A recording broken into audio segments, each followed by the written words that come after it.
Hello, welcome back to another episode of 100 Southeast Asian Films in 100 Days.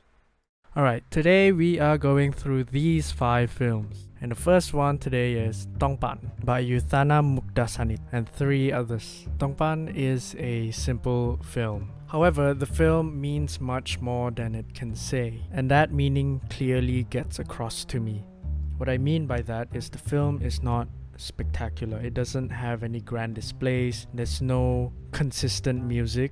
One way I describe it is, imagine that you're given a plate of empty rice, a plate of just rice, and you're expected to finish the whole thing. That's how depressing, that's how frustrating, and that's how raw this film is.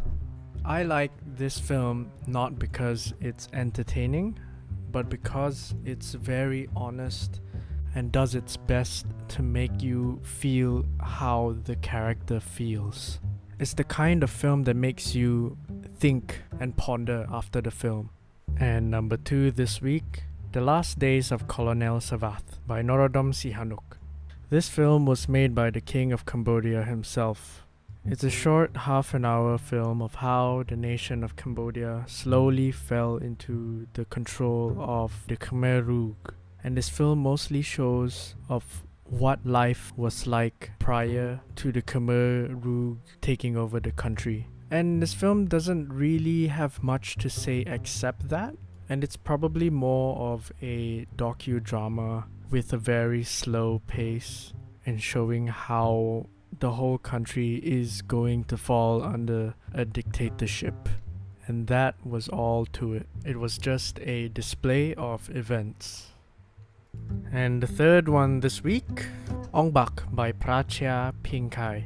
Now this film is entertaining. Although there were some questionable decisions, unclear motivations, and some characters were even not well established, I still had fun watching this film.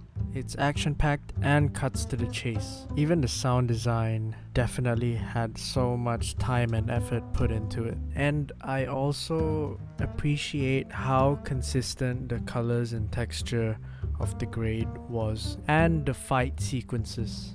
The fight sequence is kind of like watching someone play Street Fighter or Tekken. It feels very tactile, you feel every punch, and it gives you a satisfaction of what getting hit or giving a hit feels like.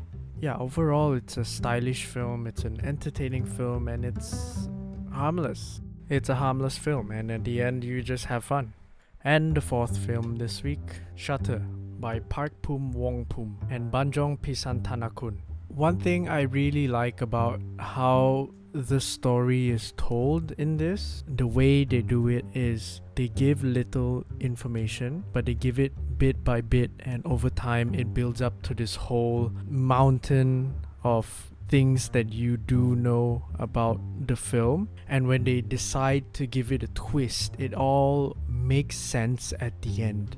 And this film gives you time to breathe, and it tells you when to breathe. What I mean is the timing and the pacing has a good rhythm, even though your heart is beating constantly from potential jump scares. And one thing I really appreciate is how little plot holes or none thereof, because for the most part it made sense to me. And for the final one this week, Mekong Hotel by Api Chatpong Wirasetakul.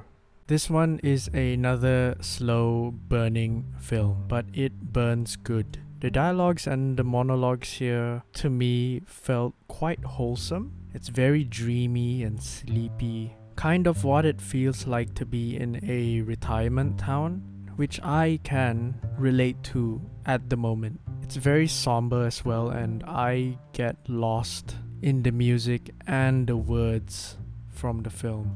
And there's a scene where a guitar is being played and it juxtaposes with things the characters are saying. Instead of trying to explain this film literally, I can only describe what this film feels like. And that is all this week. Hope you enjoyed it, and as usual, don't forget to like and subscribe and comment down anything you have to say. I'll see you next week. Goodbye.